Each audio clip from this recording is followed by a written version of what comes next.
our first realistic rebuild of Madden 25, we have up to 10 seasons to try and build a New York Giants team that can go on and win a Super Bowl. It starts, firstly, by finding a true franchise quarterback.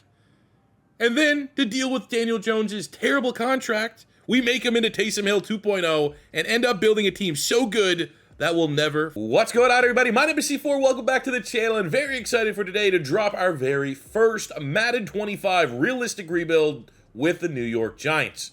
Realistic Rebuilds is a series I created about 10 years ago where we take real college prospects, put them in our Madden franchise, and try and win a Super Bowl. We have up to 10 seasons to try and turn this terrible New York Giants team into a Super Bowl contender. If we don't hit that by the end of year 10, I'm going to be very, very, very sad. Also, in a realistic rebuild, we up the difficulty a little bit, so trading is going to be hard, which is something we like to do, especially when we find a draft prospect that we really, really want. And free agent motivation is going to be high, so unless we are truly in an ideal situation, we are not going to be able to cheese the available free agents every offseason. So I feel like the New York Giants were a perfect starting point for our realistic rebuilds because they need a lot of work. Starting on the offensive line, you do have Andrew Thomas, who is absolutely a bona fide franchise left tackle, which is always a huge piece to have on your roster. And he got himself a new contract, so we don't have to worry about hammering out an extension there. He's locked in for the next 6 seasons. Outside of that, you got a journeyman here, John Runyon, John Michael Schmitz, who we got a skill point there in training camp. He does have a dev trait, still a young player entering his second season out of Minnesota, so I believe there will be upside there for him to develop into a long-term center for us. Right-hand side of the offensive line is where it gets interesting. They got Illuminor from the Raiders to come and be the right tackle. And there's just massive questions about Evan Neal, who I thought was going to be a surefire type pick, has struggled at tackle. Here's what I'm going to do. We're going to take a page of the Philadelphia Eagles playbook, and we're going to kick him inside the guard. Because Van Rotten here at right guard is kind of a placeholder, Band-Aid type player. And Evan Neal, with that gigantic size, 6'7", 350 pounds, I think he could be a mauler on the inside. And I say like the Philadelphia Eagles because the Philadelphia Eagles got Mekhi Becton, who was at one point in time first-round pick, looked like a franchise tackle for the New York Jets. Didn't work out there, came to Philadelphia with our genius offensive line coach. It's like, hey, why don't we put him at right guard? Now Mekhi Becton's playing at right guard and has been very good. So I kind of feel like similar build, similar freak traits in Evan Neal, not working out at tackle. Let's see if we can, recover some of our losses and see if we can become a nice guard for us. We got the Canadian, which there's going to be bias, probably come contract time. Even if he's not putting up big-time numbers, I'm going to want to keep in the building. We got Theo Johnson, who's an outrageous athlete, 6'6", 264 at a Penn State, 73. We got 87 speed, 90 acceleration, 81 catch, 80 spec, 80 catch in traffic. Not so much a blocker. He is pretty much a receiver, but a great successor from the 1 year that they had with Darren Waller. He gives you what you were hoping Darren Waller can bring, except a whole lot more upside. The running back room, and there is a significant drop-off from Saquon Barkley. You got Motor, old Devin Singletary here, who's solid. I mean, not to take any shots at him. He definitely earned himself a starting running back job after the work he did with the Houston Texans last year. And he's only 26, 82-26 with a dev trait. I'm not expecting him to be a franchise running back, but if he can at least, be a guy that chips away and gets close to 1,000 yards a season, you don't have a huge contract on him. But I do think this will be a position. If we can find a juicy running back in the next couple drafts, maybe we take a swing there. The wide receiver room for the Giants, I think there's some upside, especially knowing that we have 10 years to try to develop some of these guys. If we can get a dev trait role here or there, I'm going to feel a lot better about this wide receiver room. You have Jalen Hyatt, who is a pure deep threat, 6 feet tall, 94 speed, 95 acceleration, 90 jumping. You have Wan'Dale Robinson, who I have considered maybe moving to running back to best utilize his skill set, as he has 92 agility, 83 ball carrier vision, almost 80 carry, 90 change of direction. Like, there might be something there, but I also think right now the most value, because we do have Singletary, who's solid. It's not like we have to kind of force that issue in the running back room. I do think he's probably our best candidate to start in the slot, but a very versatile playmaker, and I wouldn't rule out a position change down the line. Now, that kind of leaves Darius Slayton as like the odd man out. He's 27. He does have a dev trait, does have decent skill set, like nice speed, decent stats, but I think ultimately he is a player we're going to throw up on the trade block and see if we can get some value. See if someone wants to jump on a dev trade player like that on the right side of 30 and just see if we can maximize the value. Because I do want Wandale out there. I do want Jalen Hyde just because there's more upside. And then we have a superstar, a new superstar. One leaves to Philadelphia and Saquon Barkley. They bring one in right out of the draft at LSU and Malik Neighbors. 77 with a hidden dev. Very well rounded. 93 speed, 92 acceleration, 95 jumping, 92 agility. So the athleticism is there. 83 catching, 80 catching traffic, 83 spec catch. The route running is solid. 94 change of direction. Like, this is just a big time playmaker who has all the makings of being that franchise go-to guy for this full up to 10 years until we can win a Super Bowl. Lastly, on the offense, you have the elephant in the room, and that is Daniel Jones and his truly horrific contract. He's going to have to be on this team for the next 3 years. There's no way we can get out of that contract without taking a disgusting salary cap hit. But as a player, he's just not good enough to be an NFL quarterback. Has not developed. I mean, good athlete. There's definitely something there athletically as NFL athleticism. But there's a reason why, as soon as we possibly can, in this first draft class, we are going to target one of the big-name college quarterbacks because he's not going to be the guy that will ever be able to bring the New York Giants a Super Bowl. Defensively for the Giants, they are running a 3-4 defense, which, if you know me, very short tolerance for underperforming 3-4 defenses, but we'll give them a chance. They're led, I mean, you got some role players there. I'm definitely starting to see where we need to strengthen this roster in free agency and the draft. But when you have a guy like this in Dexter Lawrence, you can kind of get away with not having the best defensive ends on either side. 96 superstar X Factor, an absolute monster. Loved him when he came out of Clemson, was very frustrated he ended a Giant, and he's been one of their best players the last couple of years. Easy. And the rest of the front seven, Bobby Okereke and Micah McFadden, I think are solid enough at linebacker. Kayvon Thibodeau, we're definitely going to have to maximize his development. 78 star for the hype that he had coming out of Oregon. That is probably not where anybody, Giant fans in particular, expected him to be going into his third season. They probably thought he'd be a superstar by now. 85, 86 overall. I still think that potential is there. We just need to unlock it. The fact the New York Giants only had to give up a second and fifth round pick on top of, obviously, there was quite the contract extension handed Brian Burns' way. How did they get him without giving up a first round pick? 26, just entering his prime, superstar pass rusher. It's like in fantasy football when you see people try to trade with the taco of your league, and you gotta like veto it because you're just trying to take advantage of a person that doesn't know what they're doing. That's like trading with the Carolina Panthers in the NFL. Just stop taking advantage of that poor little franchise. But now that we got Brian Burns on one side, maybe that will open things up for Thibodeau, more one-on-one matchups. But ultimately, be it a 3-4 that we're currently in, or a 4-3 with the talent that we have in Burns and Thibodeau, between them, I need minimum 20 sacks a season. And I will do and try out every different combination to get that where that needs to be. At safety, we have the very overpowered Isaiah Simmons. We're going to try him there. And they lucked out by getting Tyler Nubin in the draft. Fell after a terrible pro day. One of the worst pro days I've ever seen, but the talent is still undeniable. 76 with a hidden dev trait, so a high ceiling there. In the secondary, we got a lot of upside here in Deonte Banks, an S-tier type athlete that we just need to make sure we maximize his potential. Adoree Jackson's kind of the old head of the room. I love the pick of Drew Phillips from Kentucky. Great slot corner, great tackler, very aggressive, good athleticism. Much like Nubin, very high ceiling for us. Got a lot of long-term plans for him in our secondary. And just had to see from training camp, you know, like when you make that shiny new toy that you really want to see just how great it is.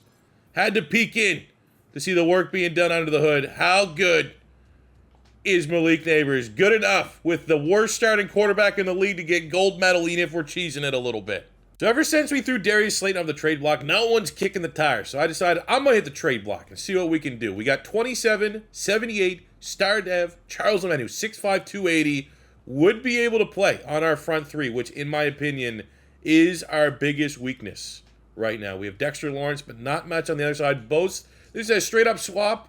Okay, we got 27, like they're the same rating. One's a little bit more expensive.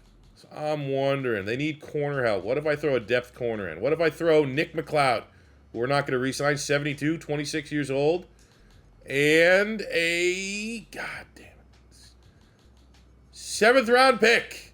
Come on. Hard trade. Make it not as hard. Last little piece of housekeeping before we get to year one. Here are the rookies, the real rookies. I am using a downloaded class, SG RAL Real 2025. Myself and Bengal do not have draft classes out right now.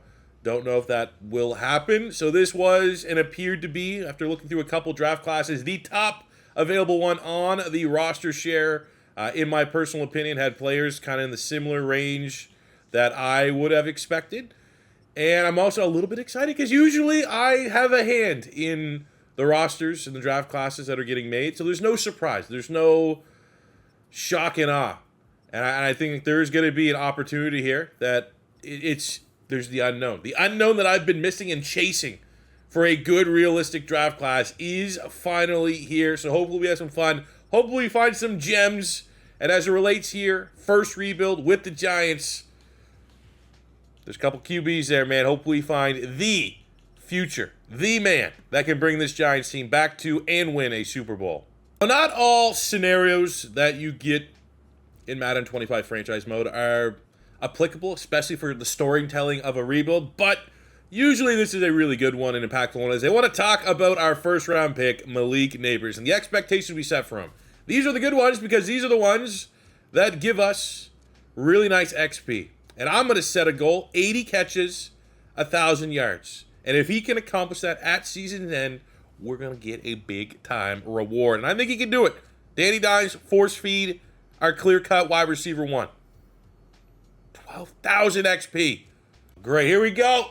So we have the scenario for Malik Neighbors to go off. Needs to get back on track. And apparently he's a locker room cancer, and he's bringing the team down, according to Ryan freaking Clark. So these are going to be a touchdown goal we're going to set for him. And you know what? I think he'll get 10. I think he can get 80, 1,000, and 10. So we'll take 9. What do we get out of this? Does it give me the XP? He will earn X. What's up? Webcam's blocking it. 7,000. If we hit this, he's going to be like a 90 overall at the end of his rookie season. The first mock draft has dropped with Will Johnson, the corner out of Michigan, projected to go first. Got Will Campbell, James Pierce, Travis Hunter in the top 5. First quarterback, it's really what we're queuing in on, is currently projected to fall to the Giants. Quinn Ewers out of Texas. Obviously, you guys are probably going to know the thumbnail. I have no idea who our quarterback's going to be. I was thinking out the top of my head when I decided we're starting our realistic rebuild today that it would be one of Carson Beck, Quinn Ewers, Shador Sanders. I'd be fine with Quinn Ewers. Maybe Bengal would retweet the video. Get some of the Bengal views on the old rebuild if we do that. We're at the bye week. It is time to look at contracts. We are 3-7.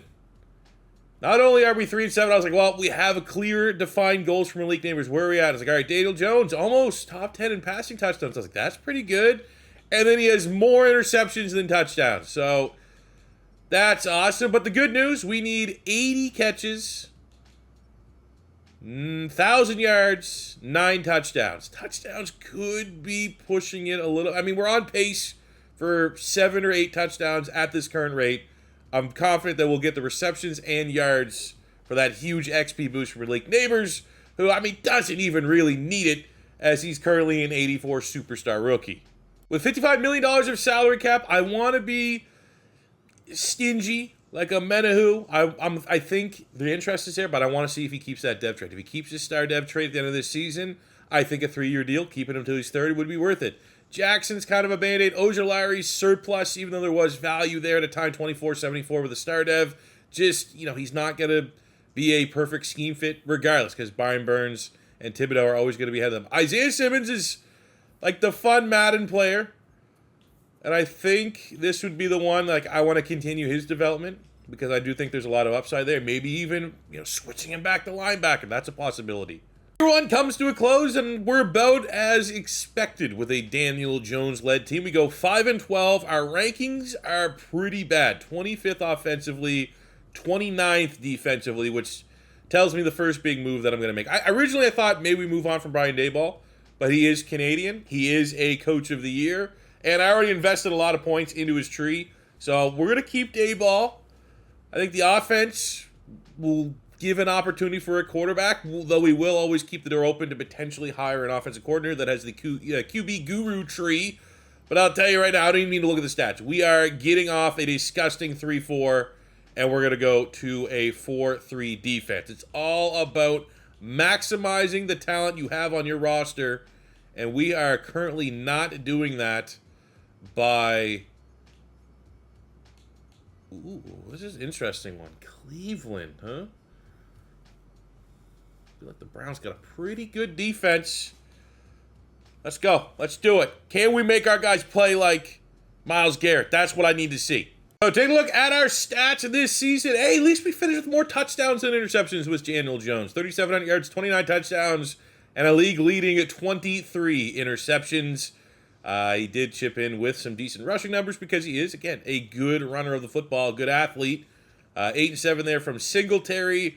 We got 98 catches, so we needed 90 catches, 1,000 yards, 9 touchdowns. We got 98, we got 1,300, and we got 9 on the dot. Same with Wan'Dale Robinson. It would have been cool to maybe get a group scenario, like get every wide receiver that gets 9 gets a little boost there. But that is great production there from the weapon Wan'Dale Robinson. 600 yards, 5 touchdowns from the rookie Theo Johnson. We'll take that again. This is all with a Daniel Jones-led offense.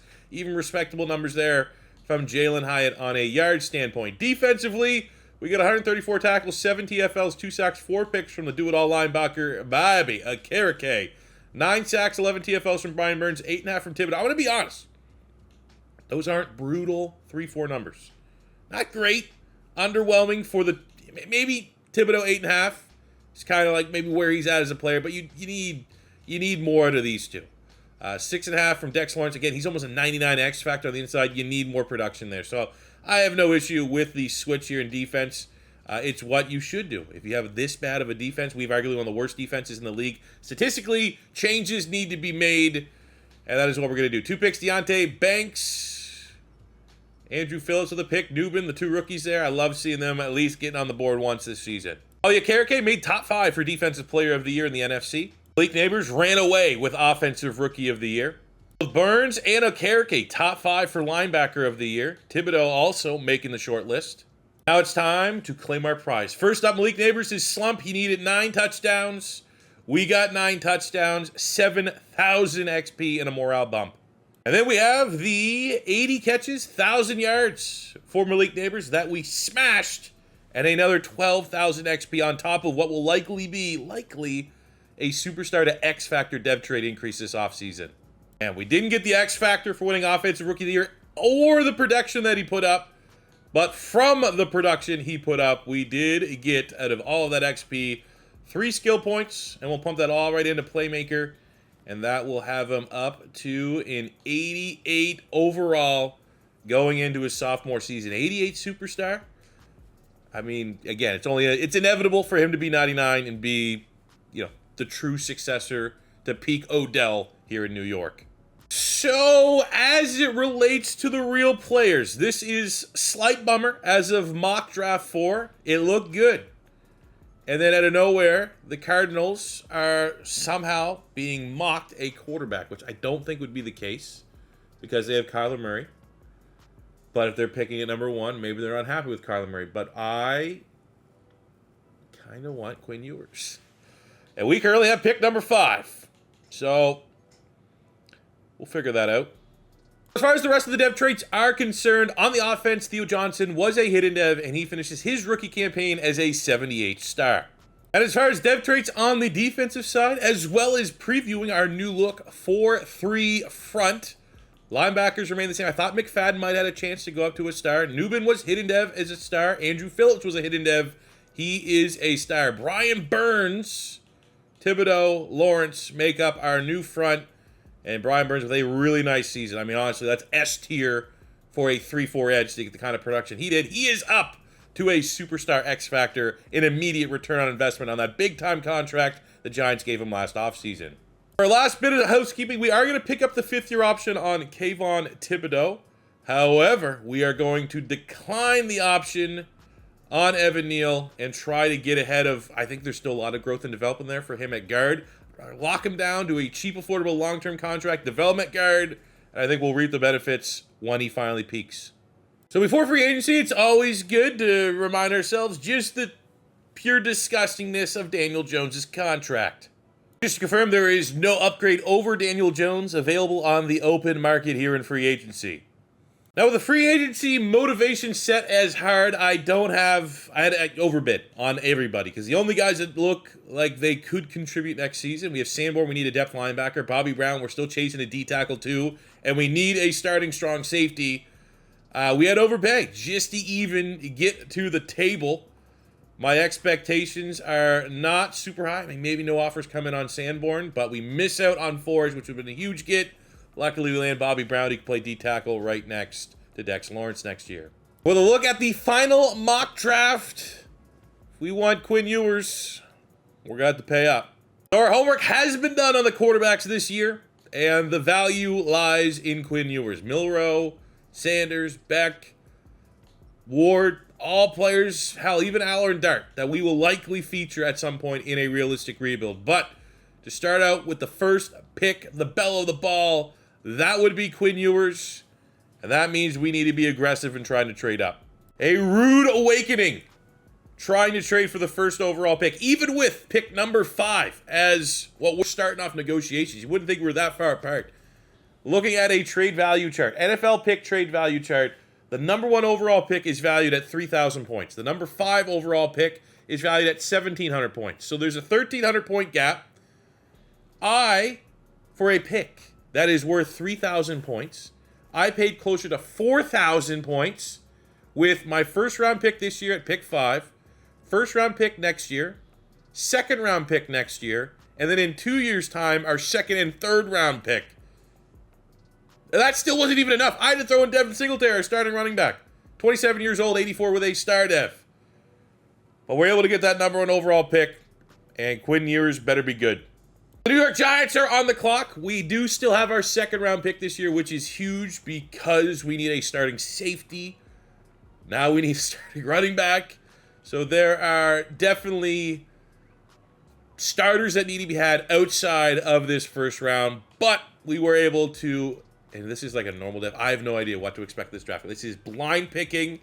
A, deep accuracy. B, mid. C, short. A, throw under pressure. Doesn't even have elite throw power. But we got to trust the board that Quinn Ewers is the right call. We got to trust that he is truly, and this draft class is truly a fun draft class. And we got ourselves a franchise quarterback. Because we know we got ourselves a franchise wide receiver in Malik Neighbors. Elite production out the gate. We know we got a great potential long-term safety net in Theo Johnson. We know we got a franchise left tackle in Andrew Thomas. 41 in true value, getting him at number 1. At least we roll the dev trait. Thank God. And welcome to New York, Quinn Ewers. So the running back board is still wide open here at pick 5 in the second round. We have our third round pick at pick 5, and I'm almost wondering if someone's going to fall. Ollie Gordon, Judkins, Henderson, Hampton, Singleton, Martinez. I think all those guys have potential to be a starting running back. And I think there's so much value there, I want to be cautiously optimistic that someone's going to fall. Or maybe we be aggressive with that third round pick. And if there's a run on running backs in the second round, maybe we look at moving up. Because not only do we need a running back, we need a safety. Still on the board at safety, Kevin Winston Jr., who we scouted. First, second round talent, A hit power, B man, A tackle, decent combine. Safety's just a position that isn't valued. That's a good thing. Safety and running back are the top positions. You can make argument. Maybe throw linebacker in there as well. That really good players. Players talent-wise, our first-round picks just always fall. So with Winston, especially if we can get a dev trade, that'd be awesome. 44 in true value, getting him at 37, 90 speed, or 90 acceleration, 91 speed, 91 agility, 6'2", 205. That's a day 1 starter back there with Tyler Dubin. There was a run on running backs in the mid of the second round. Like, all of them were dropping like flies. So Gordon went. Judkins went. Henderson went. So I decided to sit and wait, and let's make the best decision here. I think all these guys could be viable. Donovan Edwards, big-time home run speed. Only 4.57, though. Ugh. Not in love with that. Nick Singleton, 5-star recruit formerly. 6 feet, 205. Don't need to look much further. That is going to be our guy. And I believe he's legit ridiculously fast. I think week 1 in college football, he ran the fastest miles per hour out of any running back. I think maybe out of any skill position. Don't quote me on that. But not too often. You have to rely on a third-round pick to be a day one starter. But that is going to be the case here with Nicholas Singleton, 18th in true value, getting him a pick 69, and we get the dev trait. 6 feet, 225, 94 acceleration, 94 speed. Let's go. All right, we finished up the rounds, just filling out the depth chart. I wanted like depth tight end, depth linebacker, I had to get a punter, but the top end of this draft needs to be an immediate return on investment. We got Burn Up, 73 normal in the 7th round. Maligoa, depth linebacker in the 5th. Nesbitt out of North Carolina in the 4th. Singleton is the steal. I mean, doubling up on some Penn State athletes is never a bad idea, but Nick Singleton, 76, hidden dev, day one starter. I mean, I was a little intrigued potentially to move Wan'Dale Robinson to running back, but I think he's better. I mean, just almost had 10 receiving touchdowns to keep him in that slot role. We got Winston, 74, hidden dev. He's going to be a day one starter. And lastly, the man that cost us the next couple drafts at our starting running back, Quinn Ewers, 74, hidden dev, 93 throw power, 84 deep. Definitely going to work on that short accuracy. Athletically solid, but a lot of work, man. And hey, that's why Brian Daboll got the head coaching job here in New York. The work that he was able to do with Josh Allen in Buffalo. Let's do it with this guy, please. So I'm going to play for the quarterback room. I need someone with a mentor tag. I want someone that's going to be able to give us that extra training XP for Quinn Ewers early on. And Joe Flacco is the perfect player for that role. You know what they say about the NFL? It's a copycat league. Why not make the most out of Daniel Jones while his ugly contract's on the books? Taysom Hill, Daniel Jones, one of the, well, not one of the same. Taysom Hill's a generational athlete, but the way that they use Taysom Hill in New Orleans will maximize one of the very few strengths Daniel Jones has, and that is his athleticism as a ball carrier. We're going to put him at tight end, but in reality, he's going to kind of be like that hybrid fullback short yardage player for us. Now, his rating as a tight end is the worst it could possibly be. But you better believe that 12 overall jumps up to a 36. We put him in that fullback short yardage role where I think he might have a chance at thriving. Oh, you thought I was well-eyed? Look at this. Generational athleticism. Daniel Jones is like one of the fastest recorded miles per hour quarterbacks in NFL history. You don't think he's going to thrive at fullback? We also got Quinn Ewers over here thriving in the quarterback drill, trying to get the gold medal. These things would pop up a little quicker. Come on. Oh, still a good show. So much like last year, we had big questions to answer around top elite draft pick Malik Neighbors. It's going to be the same thing this time around for Quinn Ewers. They're talking about sitting him for a year. Well, we definitely brought Joe Flacco in, not for the mentorship XP, but to actually be the starter. Tell you right now, he is going to play. Quinn Ewers is going to be our day one starter. Whatever goals we get, the rating is a little on the lower side. Malik Neighbors was like a 77 superstar. We do not know. What? He's definitely going to play for us. He's going to... Can I outright choose? He's going to be... I'm telling you right now, he is a day one starter, Quinn Ewers. Thank you. You better believe off that gold medal, we got 2 upgrade points here for Danny Dimes. You know, I wonder what his agent's going to say. I wonder if his agent will this is the position for you when it comes time to contract negotiation. It maybe becomes a little bit of a legend with this position switch.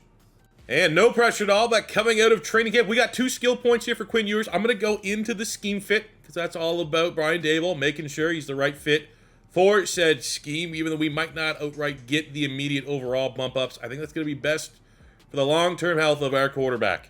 Quinn Ewers also reached an agreement with Deonte Banks to get the number 3 jersey. The agreement was, I'm the franchise quarterback, give me my number.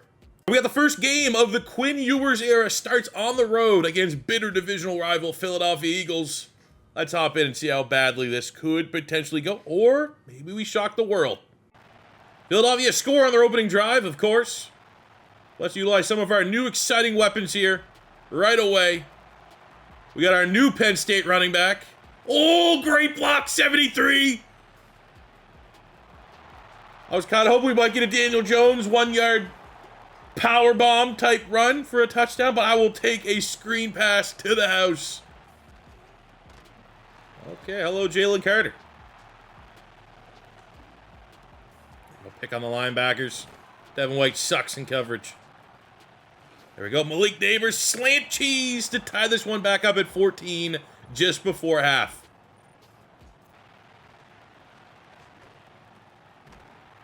Just easy throws. Again, anytime we can pick on the Eagles linebackers, we're gonna.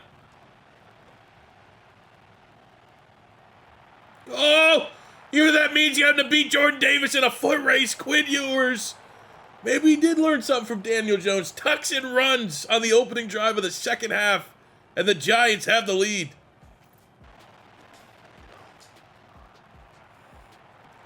Oh, come on. Come down with that. That was a good ball by Ewers. Fortunately, couldn't bring it in. Rookie. Growing pains. Bad ball. Picked on Devin White one too many times. Oh, got Malik Neighbors underneath. Again, picking on the linebackers. It'd be a garbage time or not. Finishing this game strong. Come on, get in there. Let's go. Not a bad debut. 3 touchdowns for Quinn Ewers. We got the hyper back. That's what we'll call him. Daniel Jones involved. And this is the building blocks. This is very early, but I want to get ahead of these contracts because, in particular, on Mr. Evan Neal, we did not pick up your 5th-year option because I think you can develop into a long-term option at guard. And I feel like if we wait till week 8, week 9, week 10, whatever after our bye, if he gets to like a 77, 78 overall, this 5-year 29 turns into 5-year 41 before too long. So I want to bump this contract up 5 years, 32 and a half. The project continues on the offensive line. Also like Micah McFadden in this role at outside linebacker, 3-year, $20 million deal. It's not all good news as Wan'Dale Robinson says no. A mid-season update, off our bye, we kicked the crap out of the Cowboys 38-9 to go to 6-4 on the season with a player of the week performance from Quinn Ewers, 236 yards, 4 touchdowns on the day. And then we sweep the Commanders 31-0 with another player of the week performance, this time going to Bobby Okereke. Okay. Well, we lost against the Bears, so I was like, all right, man. You know, it's inconsistent, which is where we're at as a team. When we play well, we can compete with anybody. But we're a young squad that consistency is something that comes as we get more experience. But we just took it down against the Green Bay Packers, 42-31. Green Bay is one of the best teams in the NFC here in Madden 25. And Quinn Ewers, 350 yards, 5 touchdowns. What a performance. And our first in-season goal for our rookie class, Nicholas Singleton goes over 1,000 yards in his rookie campaign, which is going to give us +2 in terms of skill points. And we're going to pump that right into Elusabek. He's very close, probably after next week's game, to being up to an 83 overall. Dev Tried unveiled as just a star. But, you know, start F for a 3rd-round pick's not bad. Quinn Ewers also hit a goal here of 30 passing touchdowns. And we still got a decent amount of games left. Now, I committed to making him a scheme fit for our team. So we haven't been min-maxing and trying to get the highest overall possible for Ewers. We're going with a more methodical development strategy. And he is also a star dev trait. And I think for the haul that we gave up for him, probably we're hoping for a little bit better role of a dev trait. But he's already an 81 overall. He's gone up. That's what, plus 74. So he's already got a +7 in this rookie season. And actually the next week we get more than just 1 XP upgrade for Singleton. He breaks his milestone of 10 rushing touchdowns, which gives us another 2 skill points that we can pile on to the talented young rookie running back out of Penn State who's trying to become the next great Penn State running back to wear a Giants uniform. Should we put him in 26? I'll let him be his own guy here. We get our last milestone goal here for starting quarter, Andrew Phillips, 11,000 XP for hitting his tackle goal, and another player that's young that I really want to embrace the development of making him a scheme fit, so we're going to pump all the points into making him more of a man-to-man corner. And at the end of year 2, a lot of pros and cons here. Con is, I thought we were good enough to make the playoffs, surprise the world, to surprise the NFL, make the playoffs with a rookie quarterback. We are the first team out as the 9 seed in the NFC. The good is we were bottom 5 in pretty much every category last season. Inject a new quarterback, we finished with almost a top 10 offense. Our defense in points per game, 3rd in the NFL, with the big scheme switch from a 3-4 to a 4-3. So I think very much got this team going in the right direction. The stats this year, hell of a year from Quinn Ewers. 4,100 yards passing, 35 touchdowns to 10 picks. You can't ask for much more than that from your rookie quarterback. You have Joe Flacco with the mentor ability, helping his development as a rookie, and it's everything you can ask for. And I would love to see him potentially win Offensive Rookie of the Year and get a chance of getting off that star dev sooner than later. And it doesn't have to be. You don't have to get dev trades. But from the sheer fact that we traded so much to get the number 1 over, like if this wasn't a real player and we traded for a star dev quarterback, we'd be upset. Now, he is Quinn Ewers, just a real player, but I would love to get him that dev trait because for what we did give up, you kind of were hoping for at least a superstar. You chipped in another 300 on the ground with 4 rushing touchdowns. We got 1,100 yards and 11 touchdowns from a 3rd-round pick, Nicholas Singleton. Danny Dimes in his offensive weapon role, 6 rushing touchdowns on the year. That's awesome. Malik Neighbors crushed it. 89 catches, 1,300 yards, and 8 touchdowns. We got 850 and 11 from Jalen Hyatt. Wan'Dale Robinson, who wants to hit the open market. Best of luck to you. 700 yards and 4 touchdowns from Theo Johnson. Happy with those numbers. Defensively, a Cherokee, 113 tackles, 3 picks, 2 TFLs. Our sacks are better overall than where they were last year. 12 TFLs, 12 sacks from Dex Lawrence, 8 from Brian Burns, 7.5 from Thibodeau, 5 from Bobby Brown. Could also be better, though. Still, but first year in a new scheme, maybe we'll just toss it up to that. 3 picks of Cherokee, 3 picks for Deontay Banks leading the team. Wow. The disrespect.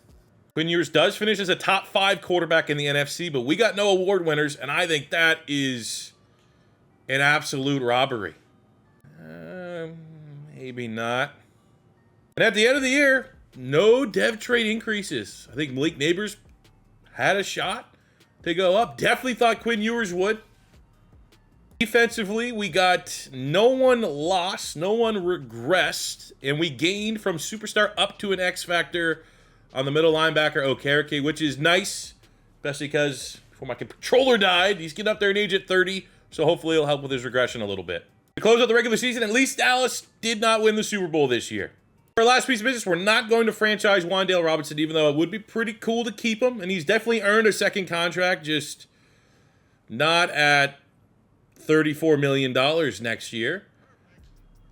But we will pick up the 5th-year option on Deontay Banks, who's developing really nicely. Just going to do this every offseason. Memes aside, still can't really, in good conscience, get rid of Daniel Jones with that huge penalty. Now, I'm usually one to kind of criticize the free agency pool. This is got you superstar and Watson, Shakir, Wan'Dale's out there, Jameson Williams out there. But for us, I am kind of thinking long-term in that we're going to pay Malik Neighbors, and I don't really want 2 very expensive wide receivers on the book. Gonna go light in free agency. We got Dax Hill at corner. I definitely wanted to bring in another corner. He's DB, all in all. Drafted as a safety, can play corner, and that's gonna be a good get. Likely, he's gonna stick in the nickel for us. I'm rolling the draft where really I need a wide receiver. We got to find someone that can come in and play in the slot. Jalen Hyatt can be our field stretcher as a role player. Malik Neighbors obviously is undisputed wide receiver 1. So I would say 3rd, 4th round. Let's get a wide out. For our 3 focus scouting, I did set wide receiver as like overall where we want to set our national scout on, because I kind of had a gut feeling that after Wan'Dale Robinson bounced, that this is where we want to improve the team. And we got Byron McCullough in the 3rd, 4th round. C deep route running, B release, elite acceleration, agility, change of direction, and speed. Even though it's not S tier, it's not 4.24, but he looks like he should be good. But late day 3, Brett Miller. A deep route running, C catching out of Alabama. Brian Dable got connections with Alabama, was a coach there.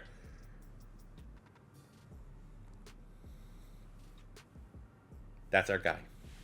Now we got McCullough fully scouted. He's a 3rd, 4th round talent, which I thought there might as a chance for something to be higher. But look at Miller. 1st, 2nd round talent. That is what we want. And we're going to be able to wait. We got that 3rd and 4th round pick. I'm going to probably get him in the 4th round. But in the 3rd round, we need someone that might be able to play tackle. And I think for that, we're going to want to look at the tackle size interior players. And I went after Jansen because he's 6'5", and that kind of fits the mold. All these other guys, you're not going to have a 6'2" player at tackle. At right guard, we got maybe Wilson, potentially. Maynard be a little bit on the short side, so I do think the perfect fit would be at that. And look at the value. First, second round talent on Jansen. So a perfect draft, Jansen in the 3rd round, that speedy wide receiver out of Bama in the 4th round. Damn it, I can see it already. Jansen went pick 74 to the Dolphins in the center of your screen here in the 3rd round. What else we got? I mean, a severely undersized guard, but looks real good. The value is definitely there on Blackburn. A pass block, B run block, A awareness, combine, elite change of direction. I mean, we'll get a lineman. Maybe we can shuffle some guys around. Maybe. I mean, Evan Neal's kind of found his home there at right guard, but move him back out to tackle, and you can take Blackburn and put him at guard. But 33 in true value. Get him at 81, and we get the dev trait. Let's go. The 4th round, we're not even messing around because somehow, some way, someone might snipe him if we keep waiting. Brett Miller, A deep route running, elite speed. Base rating with these guys tends to, it could vary. He could be 75, and it wouldn't be shocking. He could be 70, wouldn't be shocking. But with that athletic profile, you are definitely banking on there being a hidden dev trait. And Brian Dable loves the selection. He's happy to be there. Number 49. Maybe not. That's a little bit higher than I thought he was going to be. 49 in true value, but he does have the dev trait. And look at the athletic traits. 98, 99, 98, 96, 99. Let's go. A little draft recap. After those picks, just depth moves. 68 at tackle normal, 67 to DN normal. Kind of whiffed there on the center. But 73 for Brett Miller hidden dev. Blackburn 74 with a hidden dev. And to pull that without having a 1st or 2nd round pick. And we get, like, not a same like for like, obviously, because there'll never be Tyreek Hill's 1 of 1. In terms of style and draft value, though, it's a little mini Tyreek Hill right here, Brett Miller in the 4th round. Year 3 for the New York Giants, and expectations are slowly changing. I think we've, year 1 was Daniel Jones, kind of maybe sucked for a good pick. Year 2 was we got a rookie quarterback, so let's limit our expectations a little bit. But he played pretty damn well. So I would say at minimum this year, we went 9-8. We got to at least get back to that record. I'd love to get 10 wins. I'd love to sneak into the playoffs. We were first team out of the NFC in the playoffs last year. So I think that's a reasonable goal. Bigger goal, though, is definitely still to get Quinn Ewers off that star dev trait. His overall development has been awesome. He went up pretty much 9 points from a rookie to where he is into year 2. Now, that won't continue on that trajectory, but that is outstanding. But the compensation we get, I just can't get over that. We gave up so much, and he can't be a star. He has to get better than that. Outside of that, the speedster Miller is going to start. We got a lot of speed here. Offensively, we kicked John Runyon due to necessity out to right tackle because Evan Neal is thriving at guard, where he just couldn't get the job done at tackle. We're going to have Blackburn, our 3rd round pick. We'll start at left guard. I think that gives us our strongest offensive line across the board. Defensively, feel real good about where everyone's at. Would love to see maybe a couple dev trade increases. We got lots of players. Hill, Thibodeau, Brown, Banks, Phillips, Newbin, Simmons, McFadden, Winston. Somebody, give me something. Ooh, this is our first. It's been a long time coming, especially for a roster that's not this great, to be year 3 when we get our first breakout. Off of a win against the LA Rams, which is a quality win in the NFC, Micah McFadden has an opportunity to get a breakout. Get off that normal dev. We'll set a modest goal. 5 tackles, 1 sack, forced fumble, interception. Doable. It's a close one, but we're able to get a little bit of a win streak. 3-2, beat the Titans 29-28. Razor thin. Would love to see the twofer, though. Get the dub and the breakout. Uh-oh. He wanted to do more. Well, hey, you know what? We got the win. Give him a little bit of XP. Coming out of our bye week, 8-4. Pretty good. The speedster Miller is thriving. We put him in the slot, but he hit week 9, 8 touchdowns. We got 10K XP on top of the fact that he is superstar. So we got 3 upgrade points, and because of the luxury, we might as well make him a scheme fit and try to see just how much more we can make him a well-rounded receiver and just not a pure deep threat, kind of like Jalen Hyatt is. And with that, we got him up to an 83 overall. And him and Malik Neighbors are going to be pretty disgusting for Quinn Ewers in this rebuild. As far as contract negotiations, Jalen Hyatt, I just don't ever want, he's a good player, 24, 80. but I don't know if he'll ever get a dev trait. And by the looks of things, he's going to be our third wide receiver. So I would rather that third wide receiver always kind of be playing on a rookie contract, just knowing that Malik Neighbors is going to be disgustingly expensive. Schmitz is a solid center, so we'll get him locked in on a 3-year deal. We got Kayvon Thibodeau, who I think we want to try to lock in a little bit longer. 5-year, $117 million. Now, this is going to be it for the Cherokee. Just great player. 86, superstar dev. Don't want to be ageist. He is going to rest heavily if he gets the 3-year contract that he's looking for. I'll take him back on a 1-year. Give me for the rest of his prime. 1 year, 17 mil for an off-ball linebacker. We can't commit money to him long-term like that. You know who we can commit money to long-term? The weapon of all weapons. Danny Dimes, the fullback. Dang, late in the season, we get our first player of the week. 35-28 over the Jags. And it's Dex Lawrence with a 3-sack performance. I guess better late than never. And impressively, we finished the season 12-5, which is enough to give us our first divisional title of the rebuild, 2 seed into the NFC. Somehow, Minnesota had the tiebreaker over us. We had a top 10 offense. Our defense is playing a lot better. Again, just to kind of applaud ourselves and make sure we made the right decision, switching from the 3-4 to a 4-3. Happy with that call. And look who we got in the first round of the playoffs at home, those damn Philadelphia Eagles. Statistically, for Quinn Ewers, I mean, I don't want this to be a ceiling. Those interceptions it didn't look like he was going to be an interception-heavy quarterback last year, but overall, like, not a brutal season. Cut down those interceptions, and I'll be happier, but definitely not the kind of year that's going to get him a dev trade increase. Almost 1,300 yards, 12 touchdowns for Singleton. Ewers did some damage on the ground. Only 3 touchdowns for Daniel Jones. Come on, we got to get him more involved. Malik Neighbors continues just to be ridiculous. 97 catches, 1,200 yards, 9 touchdowns. The rookie, Brett Miller, the speedster, 68 catches, 1,000 yards, 13 touchdowns. Theo Johnson with a nice stat line at tight end. Same with Jalen Hyatt in his final year here in New York. Defensively, McFadden and Okereke both went over 100 times. McFadden crushed it with 12 TFL, 6 sacks. Using him on the blitz a little bit more. Dex Lawrence with 15.5 sacks, 10.5 for Thibodeau, 8.5 for Brian Burns, 6 from Micah McFadden, 4 picks from Okereke, and 4 picks from Winston lead the team. Damn, Dexter Lawrence, runner-up Defensive Player of the Year. However, we got Brett Miller running away with the Offensive Rookie of the Year award. And for what it's worth, Micah McFadden was runner-up for Linebacker of the Year.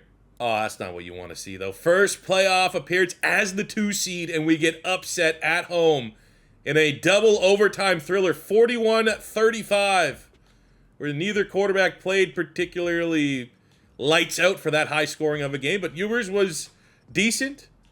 2 rushing touchdowns. Singleton did the damn thing. Hyatt went over 100 yards. Neighbors did the damn thing. Defensively, tackle and a sack. TFL and a sack for Brian Burns. We get the pick from Banks. Damn. I mean, I guess in a loss, Quinn Ewers still got Player of the Week, so that's something positive. Silver lining we could build off of on this offseason. Damn, not only no dev traits increase, we lost the star dev on Schmitz at center. Defensively, however, we gained dev traits as Micah McFadden goes from normal to a star, and we get superstar dev on 2nd round pick in 2025, Kevin Winston Jr. All right, revisit this. I usually don't like. I'd rather get ahead of the contract. It makes sense. It makes sense if you're doing like a 5-year rebuild, just never having to actually pay him a contract. But that's 5th-year options. Almost nowadays, good players in 5th-year options doesn't happen if your team's properly ranked because you get that contract extension done ahead of time, and you don't get situations like Jamar Chase and the Bengals right now. So we will decline the 5th-year option on Malik Neighbors so that we can get long-term contract extension done ASAP. And Okereke did not regress at all. So I'd honestly want to give him at least what he's kind of looking for, and we'll ride him into the ground until he regresses to absolute nothing. Looking at our squad and what we need going into the offseason, right tackle is definitely a big need. I think drafting a cheap, affordable wide receiver 3 is also going to be a priority. Defensively, a D tackle. He has a nice tackle role in free agency. Paris Johnson Jr. is there looking for $18 million a year. And the fact that there's 0 interest, I don't really want to overpay. I feel like my focus scouting this year for my scouts was tackles. Wait a minute. Do we have our first rounder this year? We do. We don't have a 2nd or a 3rd. So it's kind of all in on an offensive tackle with that first round pick. And if we didn't have that first round pick, I think I would, open the wallet up for Paris Johnson. We're gonna bring back a former Giant, Leonard Williams, on a 1-year deal. Before we hammer in some focus scouting, currently I was taking a D tackle, which again, Leonard Williams, right? Could still, it's only 1-year band-aid, but I am very much in the market for a tackle and only a couple picks up. Jason Brooks. He looks pretty good. A pass block, B run block. I bet his bench press is absolutely terrible. If I had to guess the archetype, and I wouldn't say it's terrible, but that's not the best. Dozy Chase, a tackle in the draft. I was curious if Tatum had a lot of A's, but he's only a first, second round talent, and he's likely going in the top 10. Over the 2 picks that are in our range, Brooks is actually not even a first rounder. What? The bench press, you can't fall in love, I guess, with the letter grades. But look at this. Kenny King is actually a great value pick at his, all right, hell yeah, that's our guy. I do absolutely hate that we don't have a 2nd or 3rd round pick. I mean, we do have Quinn Ewers, which certainly helps a little bit, but those are the rounds I do my damage. After the 3rd round, there is usually a significant drop-off in talent. But I'm very happy that with our 1st round pick at a position that we need to find a starter, Kenny King is still available to us. 1st, 2nd round in terms of talent, so I'm expecting mid-70s, 74, 73 at the lowest. And as long as we can roll a dev trait, we're going to be pretty happy with this selection. And let's see what we got. We know we got the strength. He had the bench press. That was the difference between him and the tackle that went before, as far as, we would have had to trade up anyway, but I'm glad we're able to keep our assets, our limited assets for this draft.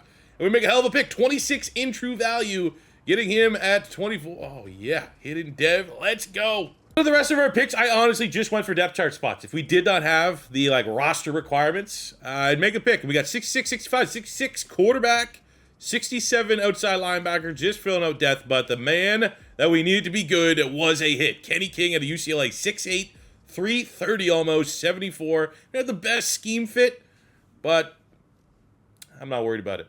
Defensively, we add Leonard Williams to the defensive line to give this defense a little bit more veteran presence and really completes the entire unit. Offensively in year 4, I love everything except our 3rd wide receiver spot, which is not the best. And the legend's just sitting there in free agency. Mike Evans is still somehow available, so hey, let's, these are the type of moves that maybe put us over the edge and not be one and done in the playoffs. Welcome to New York, Mike Evans.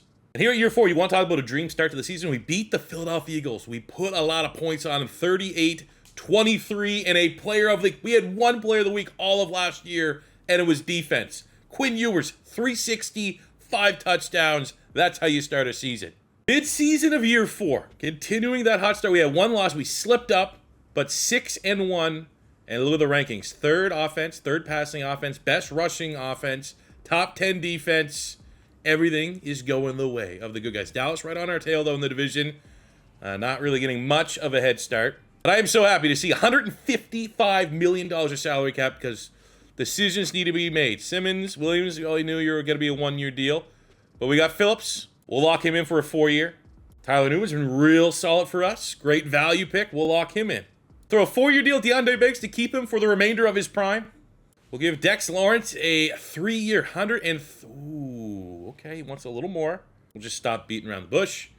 Blake Davers, congrats on your 5-year, $168 million contract. We'll get the Canadian Theo Johnson locked in at tight end for another 4 years. We'll sweeten the Dexter Lawrence offer just a little bit, and there we go. Man, there's something about playing the Eagles. We sweep the series. Low scoring this time, not a shootout. 2016, we'll get a player of the week for the man with the big contract. Dex Lawrence gets the hat trick of sacks. Oh my God. We go 15-2. And the ranks speak for themselves. I had to see the 2. Who sucked? Where's our weakness from our 2 losses? We lost in a shootout to Buffalo. So it was a game that our defense just couldn't stop Josh Allen. So we lost to a megastar quarterback. It happens. And then we lost to the Chargers, and I guess the same kind of deal. Regardless of what you think of Justin Herbert, a 97 superstar quarterback beat us. So not everyone has those, but you will tend to find them in the playoffs. We need to make sure of that. And I'm not thinking too far ahead. But there's a reason why at the starting of this, I said we have up to 10 years. Because I think the change I'm going to make last year, our realistic rebuilds were always 10. Personally, I kind of lost a significant amount of interest once we got that first Super Bowl. It is kind of cool to like try to dynasty it up and try to win multiple Super Bowls every now and again. But like if you want a Super Bowl year 5, I don't really want like that's just the goal. The penultimate goal of a rebuild is winning a Super Bowl. So if I win a Super Bowl in year 3, maybe if we win it before 5 years, we'll always go to at least 5. But if we, we're year 4 right now. If we, just because we're favorites, we're the 1 seed, go on and win the Super Bowl. Like, I don't know. I don't know if I'd want to do another 6 seasons trying to chase that again because we've achieved our goal.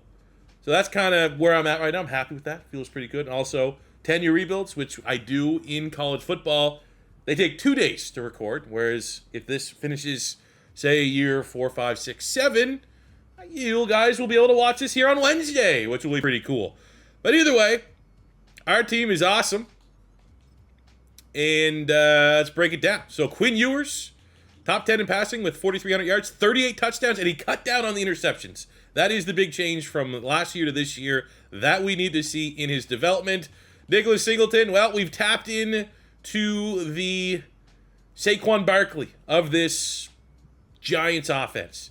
Almost 1,500 yards, 17 touchdowns. Quinn Ewers got 7. So Quinn Ewers pretty much took all of our Daniel Jones touchdowns. But, Danny Dimes is there. We can break him out, like a fire extinguisher. Break glass in case of emergency. But Quinn Ewers went for, 45 tutties is a hell of a season. Singleton might get the headlines.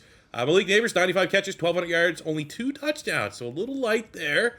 99 catches, more for Miller. I mean, he was in the slot with almost 1,200 yards, 13 touchdowns. We got 7 and 7 from Theo Johnson, 6 and 10 from Devon Avele. Wow, I thought Mike Evans would... Mike Evans is our wide receiver 3. Vele's wide receiver 4. That is kind of nuts.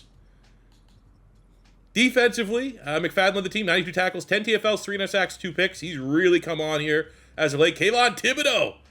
Cool.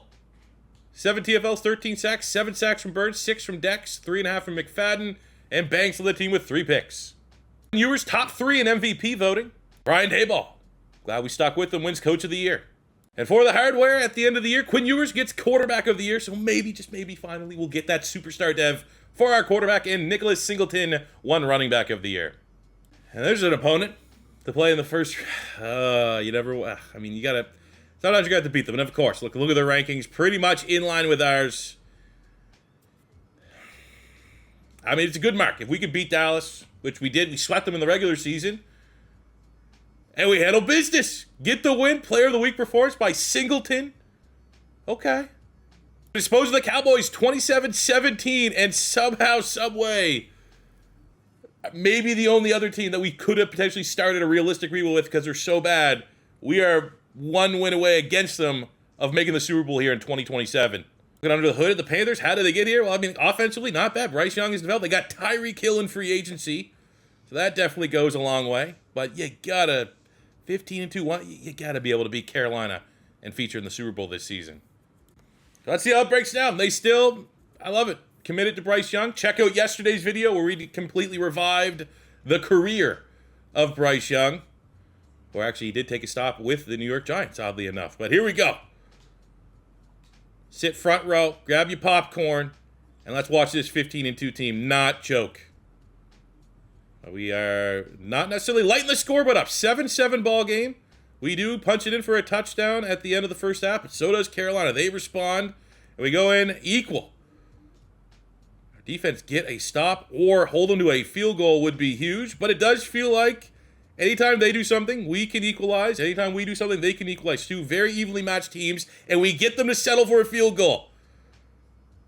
4th down and what? 4th and 10. Can I help them out for one play? Perhaps. Perhaps I can.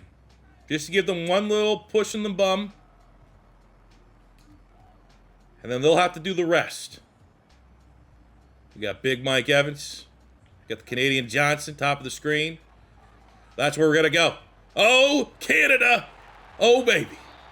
Quinn Ewers has been outstanding. 210 yards, 3 touchdowns, no turnovers. And we're able to march down the field to take the lead. A minute. Come on. Yes! Turnover on downs. Dex Lawrence with the sack. And in year 4, 28-24, the Giants defeat the Panthers in the NFC Championship game. Still a lot of work needs to do. We got to go win this Super Bowl. Nice. Of course that's who we're playing in the Super Bowl. Because, of course it is. The good news for the good guys is both Singleton and Quinn Ewers are up to a superstar dev. King, our hidden dev tackle, only a star. But finally, Quinn Ewers got himself that Goldie boy. And defensively, we got Deonte Banks up to a superstar, Tyler Nubin up to a superstar, and Micah McFadden up to a superstar. It may be surprising of them all is that Cherokee is not regressing yet. Still has time in the offseason, but that's good that he survived the initial first wave. I do just want to interject real quick because this is our first episode of our Madden 25 realistic rebuilds. And I said at the beginning, we go up to 10 years to win a Super Bowl. We have 10 seasons to get said Super Bowl, but we're at year 4, and if I win the Super Bowl, it's early enough in the rebuild, I feel like we want to keep going a little bit. So I think officially how we're going to style this realistic rebuild series is that it will be an at minimum 5-year rebuild with no more than 10 years to try and win a Super Bowl. So if we win it this year, we at least get to run it back for that 5th year and try to repeat and try to make a little mini dynasty there a little bit. And then no more than 10 because I probably just jinxed us and we're never going to make the Super Bowl again. I think for this Super Bowl, for any Super Bowl, we play it with the house rules that we've played for countless years in years past. We play the moments. We have up to 3 opportunities we can cash in, hop in, and get on the sticks and try to assist our team, be it on offense or defense. But ultimately, in a perfect world, the team that we beat will organically go on and win it. If not, I will intervene and use my S tier, probably borderline pro Madden ability to assist the Giants when I can. Now, for as long as I've been a football fan, anytime the Giants have made the Super Bowl, they've won it. So let's hopefully that continues. And it's not Brady this time, but it's the new Tom Brady. It's the new Patriots. It's Patrick Mahomes and the Kansas City Chiefs. But I think we have a roster that can go toe-to-toe. I get they're probably going to get 4 touchdowns. They're probably going to score a touchdown every time they touch the ball on offense. But I think we have an offense that can trade blow for blow like a heavyweight boxing match with Patrick Mahomes and these Chiefs. And I think if a defense is going to get a stop, we have more talent. It'll be us. So let's see what we got. Opening drive. Pretty good red zone. Giants start first. 7-zip on the board, but just as quickly, the Chiefs go for it. They don't go for it on 4th down. They settle for a field goal. And we got 2 straight touchdowns. Kansas City responds, but we are marching up and down the field. And I'm actually going to cash in one of our 3 opportunities just because we're moving the ball great. I feel like, especially, okay, we won't go down on. We'll call what the coach wants. I feel like we could be a part of this. In the red zone. Hopefully don't mess it up. That's Singleton out the backfield. It's kind of where I want to go. Let him get the ball in his hands. Make someone miss and run and smash into the end zone. Penn State's finest, Nicholas Singleton, gets it in. And you know what? Like certain times, I'm not going to be super, oh my God, they turned the ball over. I'm not going to be super liberal with the sim. But when you play Kansas City, I'm sick and tired of seeing them win all the time. And we are just going back and forth. No defense being played here today. I mean, at this point here, it looks like a borderline foregone conclusion. So let's see if we can just continue to build on early. We have 2 turns. They've yet to turn the ball over, and we've still found a way to get 42 points. I'm going to fit that in. We want to get this to the Canadian. I don't know if a Canadian's ever scored. And Quinn Ewers has 5 touchdowns, 4 of those in the hands of the sim. I don't know if there's ever been 6 passing touchdowns in a Super Bowl. We're going to find out. We got Miller, a.k.a. new Tyreek Hill, going across the middle of the field. And he gets, he gets both feet in. That's illegal. You can't be that fast and possess that ability to get both feet in. and the rare anomaly of going up against the Kansas City Chiefs in the Super Bowl and spanking them. Most of those touchdowns, I feel like 14 of their points came once we already had 40. Let's go, man. I never thought I'd feel any sense of joy celebrating a New York Giants Super Bowl, fake or real life. But this is pretty awesome. For the first realistic rebuild, and it's not automatic. I would say Madden 24 was a lot easier winning Super Bowls than my experience here in Madden 25. I think we've broke even just doing the regular rebuilds. I think we've done like 7, and we're like maybe 4 wins, 3 rebuilds where we didn't get a single Super Bowl. And to start our main dog here, the breadwinner of the C4 YouTube channel, our first Madden 25 realistic rebuild, and we're able to get our Super Bowl. Not only get it within 10 years, get it within 5. Year 4 Super Bowl, Quinn Ewers, 6 touchdowns, 374 yards, out-duels Patrick Mahomes, 2 interceptions by him. I mean, all offense. That is a Nick Foles-esque performance right there out of Quinn Ewers. Singleton, 57 yards and a touchdown. We got a $160 on 14 catches, 3 touchdowns for Brett Miller, 100 yards Malik Neighbors, 2 touchdowns for the Canadian Theo Johnson. Singleton out the backfield, as we saw. Defensively, sack and a half from Thibodeau, a sack from Brian Burns. That pass rush combination, as we highlighted at the very beginning of this rebuild, that is going to be the heart and soul of this defense. And we got 2 interceptions by the veteran. Wasn't sure I wanted to re-sign him. He was getting up there in age a little bit. The regression was scaring me. But we brought back Bobby Okereke, and he pays us back tenfold with not only 2 interceptions, he gets a forced fumble as well. Honestly, I mean, you're going to give the MVP to Quinn Ewers. But legitimate case right there. Hey, kind of cool. We get Mike Evans another Super Bowl. Did get our staff poached, however, but which is annoying because especially on the DC, our DC tree was pretty much full. But the good news, at least offensively, is we are going to be able to land a quarterback guru OC, which gives a nice little boost to Quinn Ewers, so he's going to be that much better trying to defend this Super Bowl title year 5. The more that I think about it, just doing the minimum of 5 years, maximum of 10, it does create an interesting dynamic because we're going to get very lucky. I'm going to be able to do this whole rebuild on Quinn Ewers' rookie contract. I'm going to be able to build a roster that does not have a $50 million cap hit single player on it, even though we've kind of had that with Daniel Jones for most of this rebuild. But it's going to put a lot of pressure because there's going to be other rebuilds that we don't hit it if we, say, draft a quarterback at the very beginning, and it's just going to make it that much harder. So it's almost like you just want to get in and get out, or else you're going to go in cap hell. But we will, just because, pick up the 5th-year option for Quinn Ewers. But a positive in our scenario is we know we got our Super Bowl. We got 1 more year.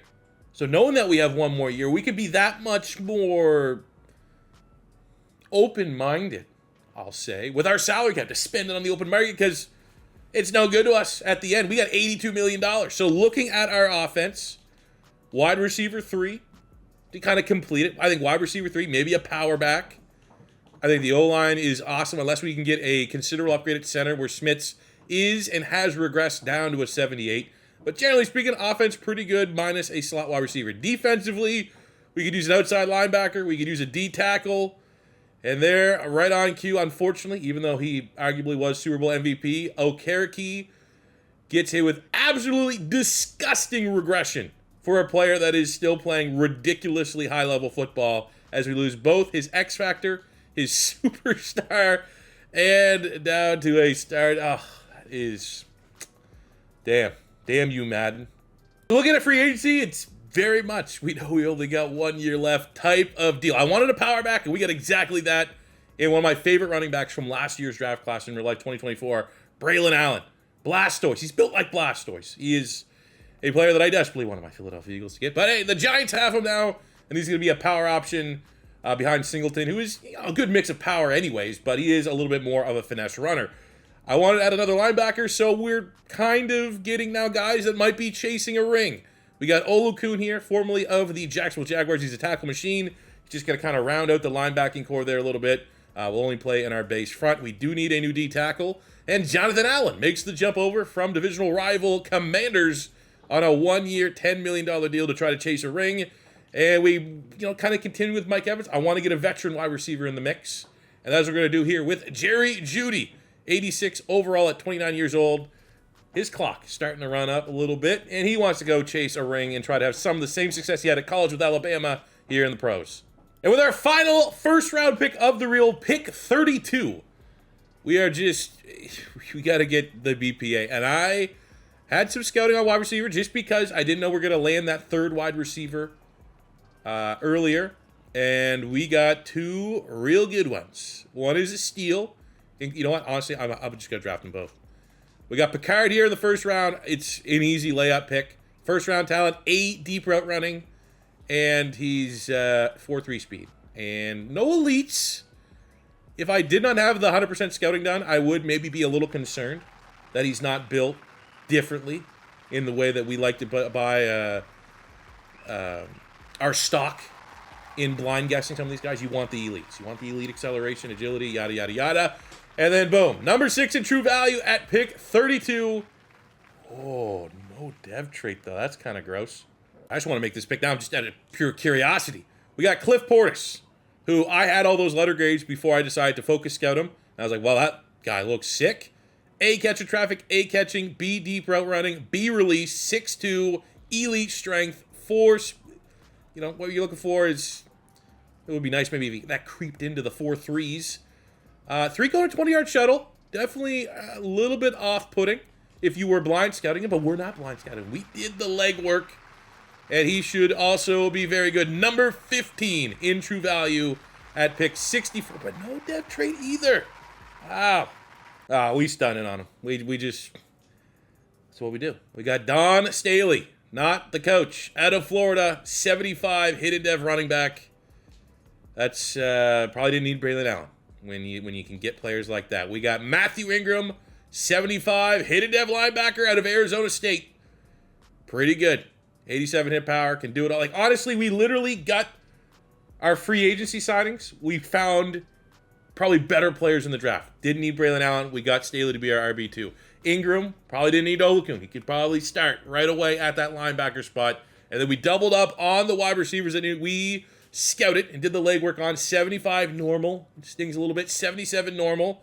But anytime you get 4 players, 75 plus with your first 4 picks off a Super Bowl win, feels pretty good. So after a busy offseason as Super Bowl champs, here's how our squad looks like to run it back for our 5th and final year of the rebuild. Offensive line, all homegrown, stuck and developed, figured out the Evan Neal situation. Very happy with it. Theo Johnson, the Canadian, has developed very nicely. Malik Neighbors, what else can you say outside of maybe would have been cool for get him up to an X factor? And he's played really, really well. Just the fact of the matter is that we've been able to facilitate 2 high-level wide receivers, enough so that he just has probably barely missed out on X Factor a couple times already in this rebuild. We bring in Jerry Jeudy, bring in Braylon Allen to help out Singleton in the backfield.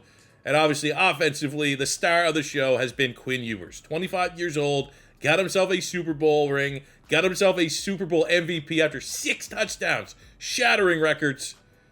And again, he's very good. I'm not going to come here and say, didn't win MVP and he's not an X Factor, he's not a 99. Like, not every rebuild we're going to get the S-tier ultimate cheese quarterback. I think, honestly, he still kind of fits in that bubble because he's outstanding. Absolutely outstanding, and he's going to lead us to back-to-back Super Bowls to close this thing out.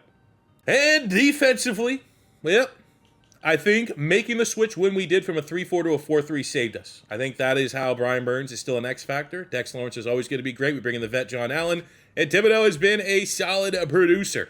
McFadden has played way above maybe his expectations when we first started the rebuild. Akariki has been great. And we bring in Olukun to kind of round out the leadership here. Newbin's been awesome. Winston has been an absolute stud, highlighting just some of the depth that we got from that first class. And in the secondary, we brought in Dax Hill from the Bengals to kind of shore things up. But Andrew Phillips and Deontay Banks have developed nicely. Homegrown talent here from the Giants.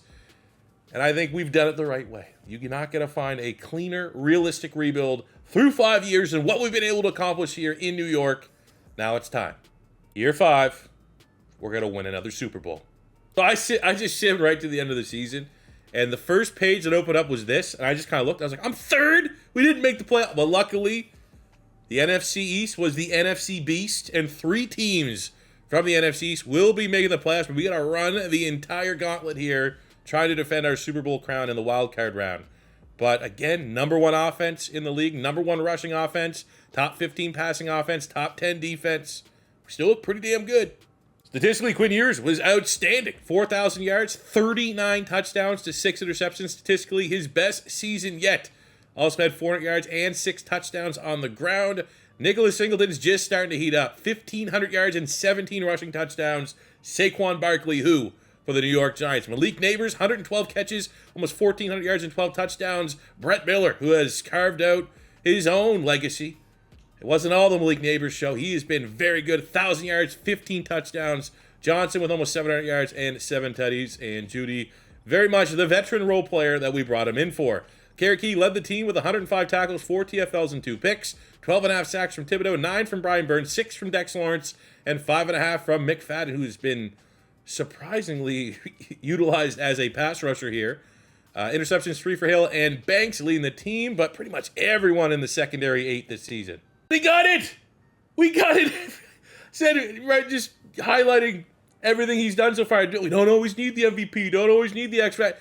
Well, cool. Get that on the old checklist. Quinn Ewers, NFL MVP. He also wins quarterback of the year, with Nicholas Singleton winning running back of the year. It's something I always like to do in my rebuilds. Whenever they end, is look back and reflect on what our players have been able to accomplish in our rebuilding. Quinn Ewers over 5 seasons, 16,000 yards passing, 144 touchdowns, 41 picks, got his Super Bowl MVP.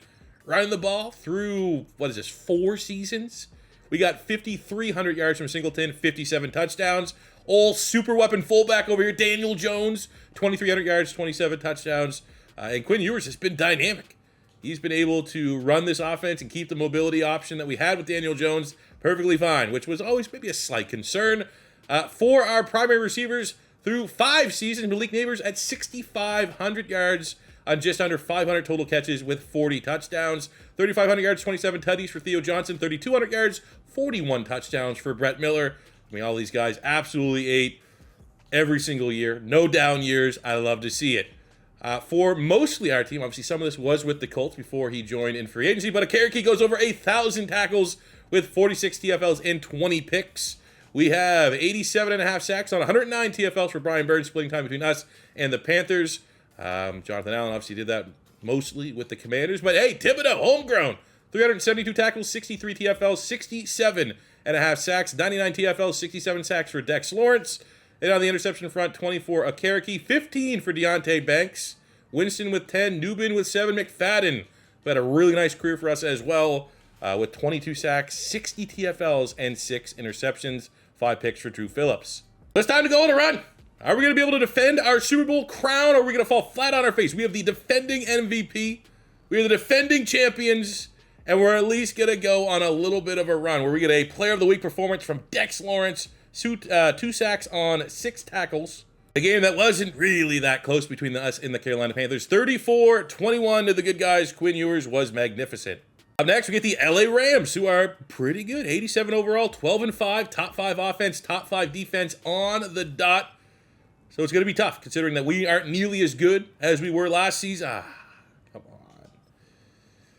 I mean, they're legit. They're the 1 seed for a reason, and it was a 1-score game. We fall 20-17. Defenses, man. They got Jalen Milroe. Damn, man. I mean, Singleton was all right. They definitely held our receivers in check. 36, 50 yards between Malik Neighbors and Brett Miller, who are arguably the most dynamic 1-2 punch in the league at wide receiver. Micah McFadden had a good game, 7 tackles with a sack and a half. Sack from John Allen.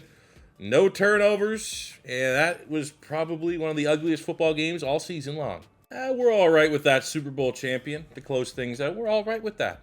It's not the end of the world. Good for them. But here's how it... Why did I need to get X Factor? He was MVP of the league. NFL passer rating leader, quarterback of the year, MVP, no dev trade increase. That's not right. I mean, Singleton got his X Factor. Neighbors gets his 99 and X Factor. Defensively, you know, everyone's still, for the most part, like our key players, keeping their dev trait. Winston, superstar. Deontay Banks, superstar. Some regression. John Allen lost it. Dax Hill lost his. Olakun retired. But I cannot believe you win MVP. And if we didn't, we had to keep on keeping on. There probably would be insert epic all-time rant about the dev traits. There's no way. Oh, it would have been cool just to have the little X factor to close things out for Quinn Ewers. But he got the MVP, got the NFL MVP, got the Super Bowl MVP, got the Super Bowl, got the stats, and he's well on his way to a Hall of Fame career. I'm going to save it up. Who knows? Maybe this won't be the last time we ever interact with this New York Giants save. But I hope you guys did enjoy our first Madden 25 realistic rebuild. As always, if it is your first time stopping by, don't be afraid to hit that subscribe button. We're getting very close to 175,000 subscribers on the channel. It would be pretty cool to hit that milestone before too long. If you're excited and happy that realistic rebuilds are back here on YouTube, all I ask for in return is hit the little like button. Helps out my channel with the YouTube robots, pushes my content out to franchise fans that might not already subscribe and might say, hey, what's a realistic rebuild? This looks awesome. And they'll, subscribe and help out the channel. That's all I ask for in return. Let me know in the comment section down below which team you want to see next up in our realistic rebuild series. And that'll do it for me today, guys. Thank you very much for watching. And until next time, it's your boy C4 saying peace out. Love ya. Have a good one.